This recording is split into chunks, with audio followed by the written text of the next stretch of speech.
Welcome back, everybody, to another episode of the Top Tier Podcast. This is episode 63. I am your host, Nick Hogan. Yes, I am riding solo Dolo this week. Elliot is out of town celebrating the 4th of July with his family. Hope everybody else is doing the same, enjoying this holiday weekend. But just for our YouTube viewers here, real quick, reminder, you can find our new podcast episodes anywhere you find your podcasts on all the major platforms. Every week, Monday morning, 7 a.m. You know the deal.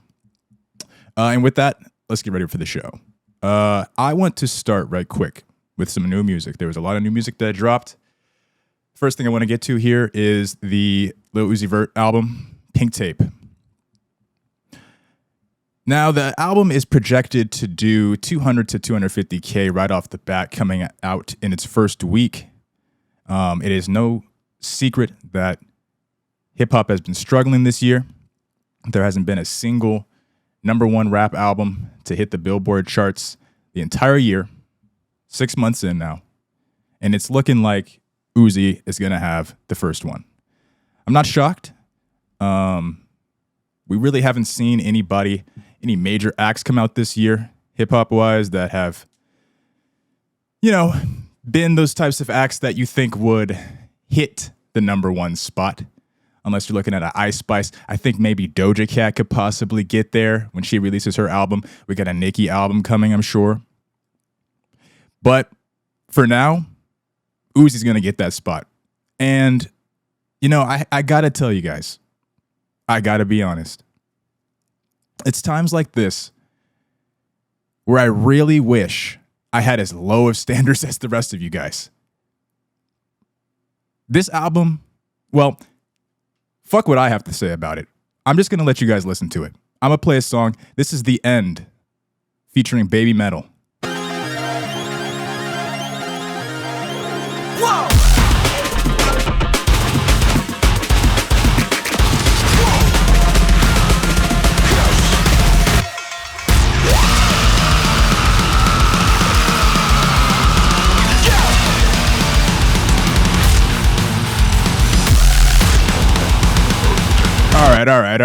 All right. I'm not going to murder you guys' ears. I know some of you guys are probably listening to this in the car. People are probably looking at you guys like, what the fuck is going on in that car? I'm so sorry for that. But this is the type of stuff that I had to listen to. So I feel it's only right if you guys have to listen to it too. And if you think I'm finished, prepare yourselves. This song is called Spin Again.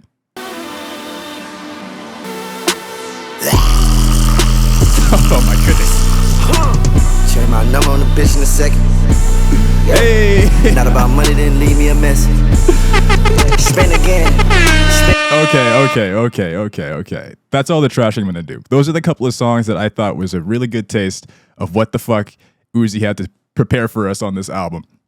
How are you guys liking that? You liking that? Because I'm not liking that. I must be missing something. Am I missing something? How is it that people are able to clown the capabilities, the music-making capabilities of some of these other hip-hop acts?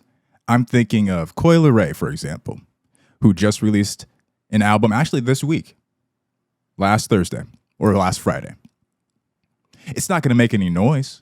We already know what her last project did. People were clowning her for that. 11,000 units sold in the first week. Not, me and Elliot have had this conversation before. If you could get 10,000 to 15,000 people to listen to your album in the first week, I think that's pretty solid. You're not Beyonce, you're not Kendrick, you're not Drake.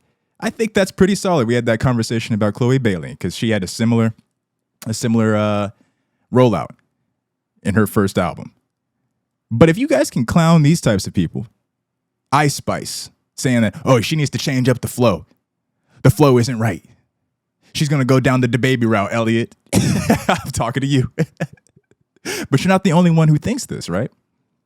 Some people, even y'all been clowning DDG this week, right? Putting dirty diaper noises on his records. Looking up the shit emoji and his music is popping up. Yet Uzi comes out with this type of I'm gonna be respectful. I don't want to call it trash, but for lack of a better word, I'm gonna call it trash. And you guys pushed this to number one, 200 to 250,000 units in the first week? I must be missing something. You guys cannot be serious with this. I really, really wish that Drake just put out the album like we heard the rumors were saying on the date that Uzi was releasing his, so that I could have just listened to some smooth R&B. They're saying it's supposed to be an R&B album, a full R&B album. I'm thinking back to around his first time releasing his debut album. Actually, I don't think it was his debut. Was Take Care his debut? I don't think it was his debut. I think that might have been like his second project. But that album was just so sultry, you know, that R&B. I'm a fan of Drake R&B. I really am. That's my bag. I know you guys like to clown Drake R&B. You guys want the rap. I'm on the R&B side. I'm an R&B lover, R&B stan. That's where my heart resides. So I can't wait for it.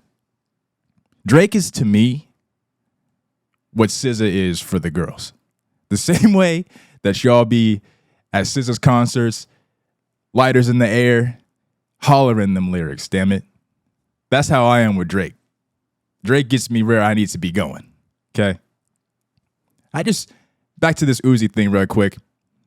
I just really wish that as consumers, we could just be a little bit more selective with what we show to these artists, even film, right? Even the movies, what we show to these production companies, what we want more of. If you guys are going to put the money up to listen to these people, put the money up to go and watch these movies in theaters, they're just going to keep, and then at the same time, you guys are saying that you don't like them, but you're going to watch them. You're going to listen to them. You're going to stream them. So they're just going to put out more of the same. Consumers, we have to do better. We have to do better. But let's move on, because now that I got the place to myself, I got the studio to myself, we're going to talk some basketball here, okay? We're going to talk some free agency here. Number one thing I want to start with is James Harden. Now, James Harden,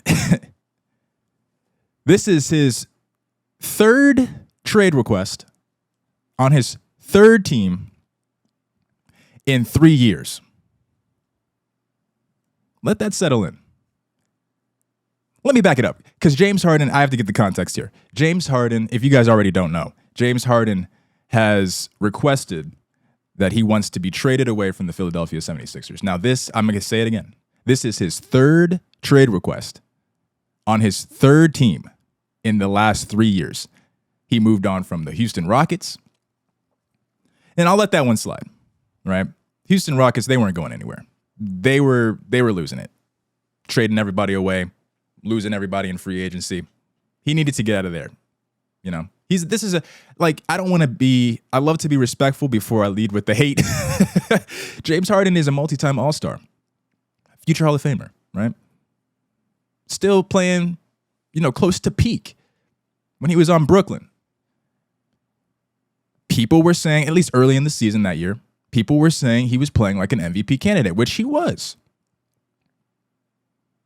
But he's paired up with a Kevin Durant, top 10 player in the league, debatably top 20 player in history, paired up with Kyrie Irving, top 15 player in the league, future Hall of Famer again, another future Hall of Famer. What more do you need, James Harden? But he says he wants to get traded away from that team. Decides to go to the Philadelphia 76ers. Now is playing with, at least last season, because he most likely is going to be traded this season, before this next season, playing with the MVP of the entire league.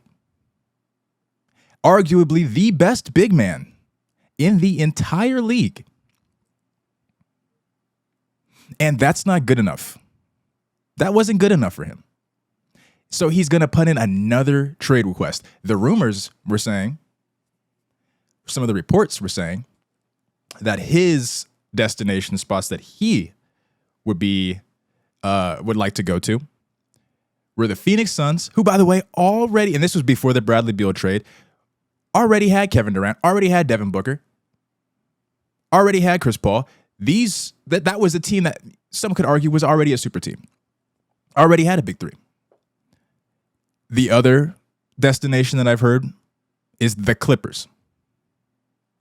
Now, some of you probably already don't know that I'm a Laker fan, so I already have a bone to pick with the Clippers. But let's keep it non-biased. The Clippers.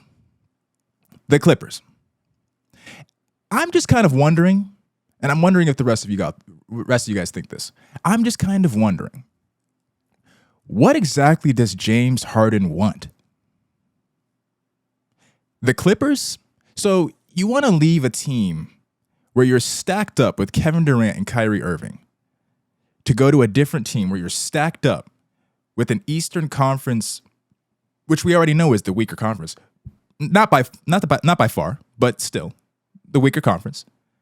Where you're stacked up with an MVP, and that's not good enough for you. Now you want to go and play with Kawhi Leonard and Paul George and Russell Westbrook, who, as a collective, we've seen what Russ did on the Lakers. He ain't the same guy, okay? I'll say it that way. I need to start being more respectful, so I'm going to say it that way. Paul George can't stay on the court. Kawhi Leonard damn sure can't stay on the court. It's like, do you want titles? Because your best chance was with Brooklyn. I mean, when you guys formed that big three there, everyone thought you guys were going to run the league for a minimum of 3 years. You damn near made it to the Eastern Conference Finals with that team. You were very close. If Kevin Durant's toe is not on that line, y'all are going to the finals. I mean, I think everybody can agree that they're going to the finals there. That was your best chance to win. Yet you forced your way out of there. Yeah, I didn't like the way Kyrie was, da-da-da, whatever the reason. You get paired up with an MVP. I mean, the man is still in his prime, still improving, still growing as a leader, as a player. Now you want to go to the Clippers. I just don't know. It can't be titles. It really can't be titles. Because every single chance that he has to win a title, at least speaking for the last 3 years, he ups and leaves that situation. So is it legacy?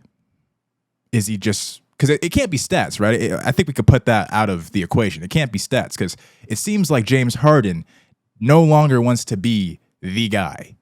He no longer wants to be the 30-point, 10-assist, 8-rebound, 7-rebound player that he was with the Rockets. I think that's just out of the equation for him. That's not where he is mindset-wise. And maybe even just physicality-wise. His body probably, he's injured basically every single season. He probably just can't handle that level of usage. I just am confused. I need somebody to provide me with some answers as to what exactly James Harden wants. Because at this point, he's running into some problems with legacy.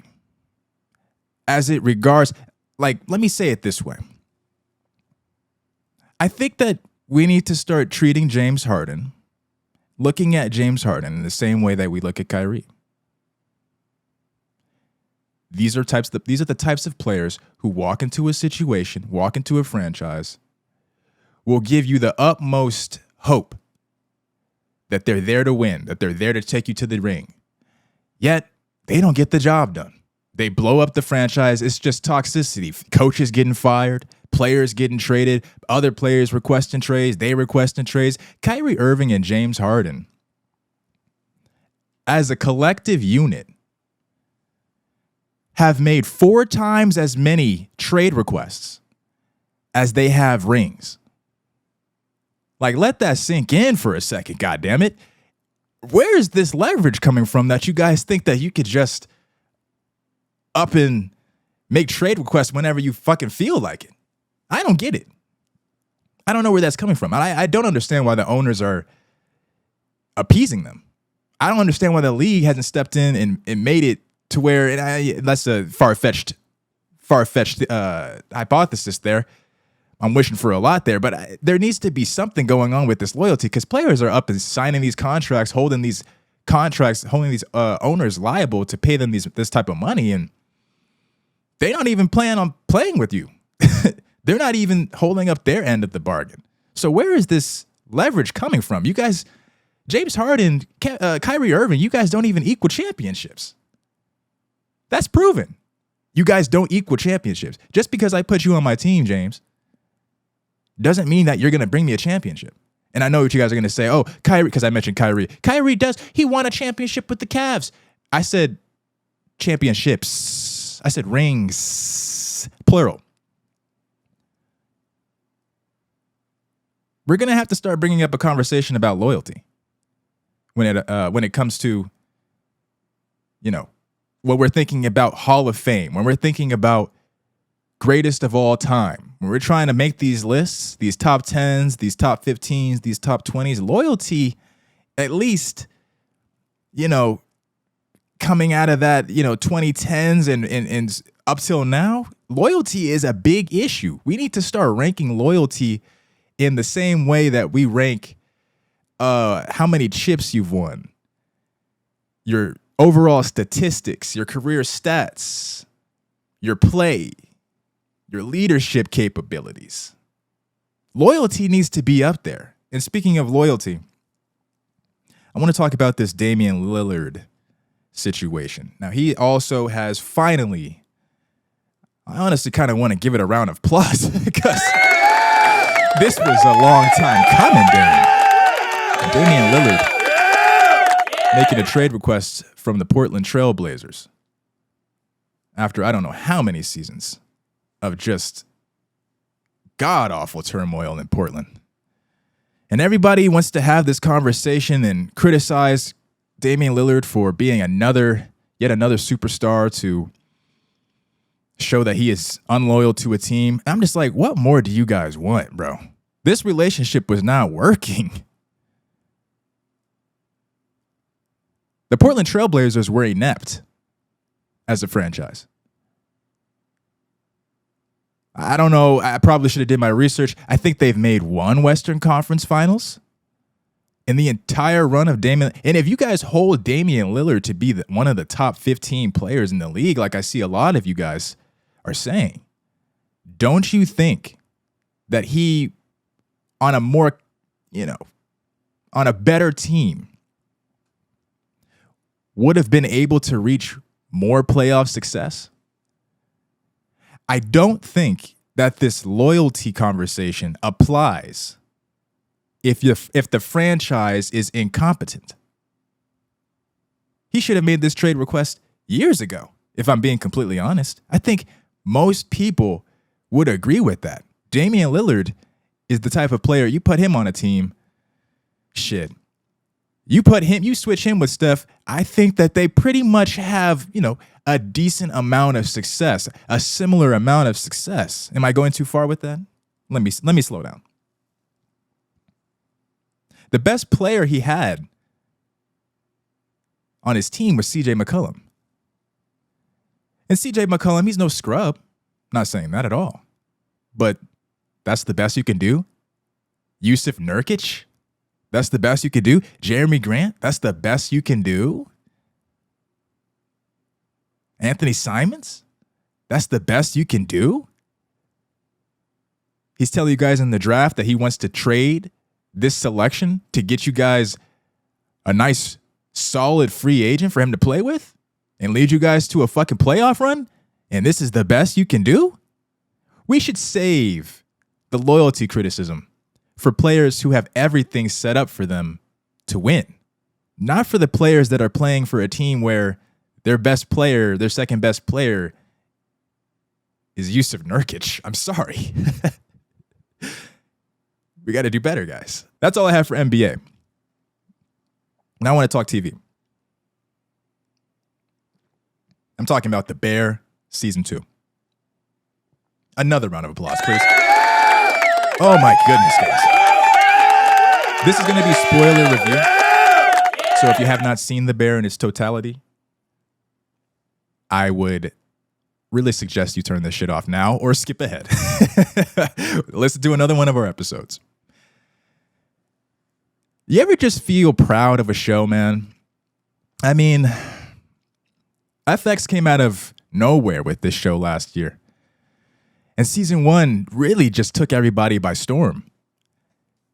It just felt different. It felt original. It felt something was just special about it. And FX has a pretty good run of shows. They have a good catalog. You know, I think back to Louis was a big show. Fuck Louis C.K., but that was a big show. I think back to The Americans.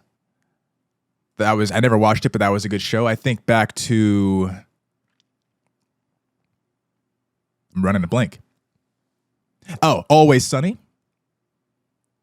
These are really solid shows. You know, good Emmys, good awards. You know what I'm saying? Good casts, good writing.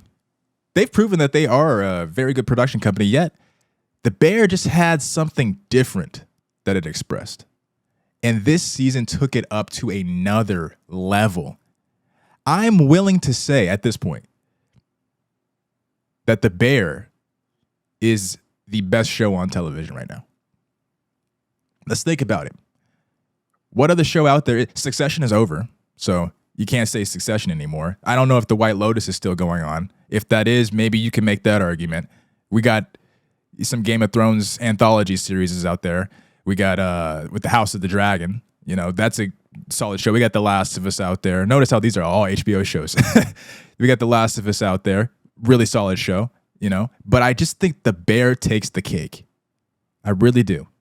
I should have said take the honey. That would have been a great pun. But we knew the show was great. I just didn't have any idea it had this level of clout. I'm talking about episode 6. The guest stars in episode 6, y'all. I mean, bravo. Jamie Lee Curtis, John Mulaney. We knew they were going to bring back the brother. Running a blank once again. John Bernthal. Special guy. I love that guy ever since The Walking Dead. Bob Odenkirk, Sarah Paulson. I love me some Bob Odenkirk, by the way, too. For my Breaking Bad fans, just finished Better Call Saul. I mean, bravo. What a great show. So I was really, really happy to see him in another role. Very different than how he was acting in Saul, yet really, really just stole the show. I mean, they have that scene with him and John Bernthal, where it's like the throw the fork, you're nothing. Great fucking, oh my God, the acting. They brought in the perfect casting for that episode. Super emotional episode. Each of them, all of those actors just brought out, I mean, they really set the table, no pun intended, if you saw the episode, for just like exceptional acting. Jamie Lee Curtis, bro, coming off of an Oscar win, fucking killed it. And I know some people were saying that she overacted a bit. I personally thought that the overacting fit that specific character. They didn't specify exactly what Donna was going through. I'm going to guess that she was bipolar. I thought the overacting really kind of worked for me. I didn't feel like it was distracting at all. But I can see why some people would think so. Bernthal, killing it. We saw him already in season 1, killing it yet again. I think that he's probably going to be a reoccurring guest in pretty much all the seasons that we have going on from here on out. Killing it. That scene when him and Carmi are in the hallway, in the pantry. You know, you kind of seeing the way his mind is starting to just pretty much just degenerate towards those suicidal thoughts. towards that drug usage. Super emotional episode, extremely traumatic. I've never personally had a Christmas dinner anywhere near that level of trauma. People running cars through the fucking house. I've never had that happen to me. But something about this show, man, just really grips you, really just makes you relate. It makes me start to think, man, because I think that background episode just really opened up a lot of why we can see that Carmi is the way that he is. How everything, and they really hinted at that this season, about how he just felt like everything that was supposed to bring him joy was actually leading him towards distress. And we can see the reason why. It's because everything good that happens in his life has a horrible ending. Even the way that the season ended, where they accomplished something great. The restaurant opens. The restaurant is successful on that first day of opening. Yet, him seeing just that one terrible thing about him getting locked in the freezer spirals into an event where he ends up accidentally breaking up with his girlfriend. And just all this distress, all this turmoil comes. It's just, he always is just in these dire situations. It really, the way that they opened up, they brought in the scope of just not focusing on Carmi, but giving everybody their own individual episodes. We saw a lot going on with Sydney, what she was dealing with in her personal life. We saw a lot going on with Richie. Episode 7, him finding purpose, him finding a love for what he's doing, him finding a reason to keep going. Opening it up even to Tina, opening it up even to Marcus, having his own episode. I just got to give it up for this show.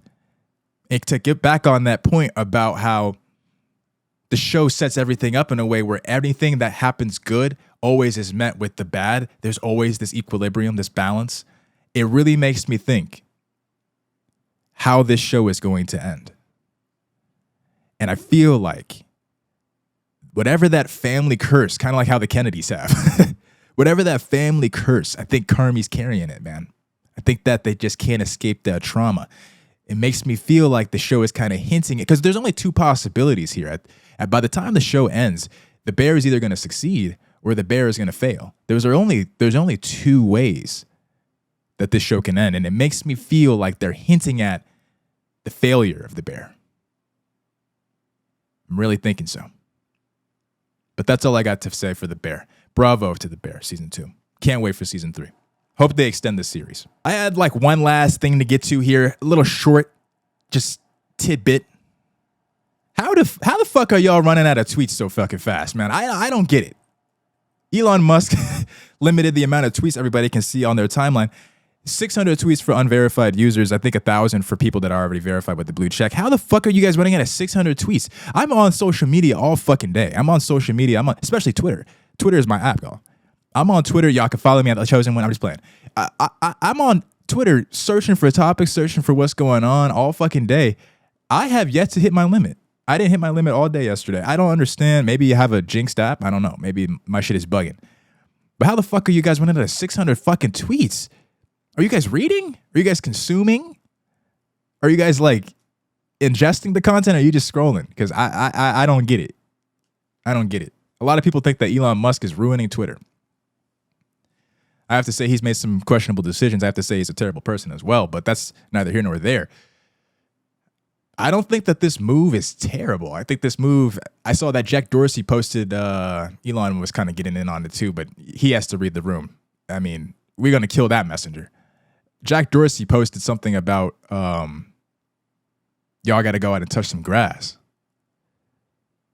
It might be true, man. It might be true. Or just slow it down. I don't know. I'm preaching to the choir, possibly. All right, y'all. Thank you for rocking with me. This has been a pleasure to ride solo Dolo on this episode. Can't wait till Elliot comes back next week for another new episode of the Top Tier Podcast. You know where to find us. Same place, same time. Catch you guys later.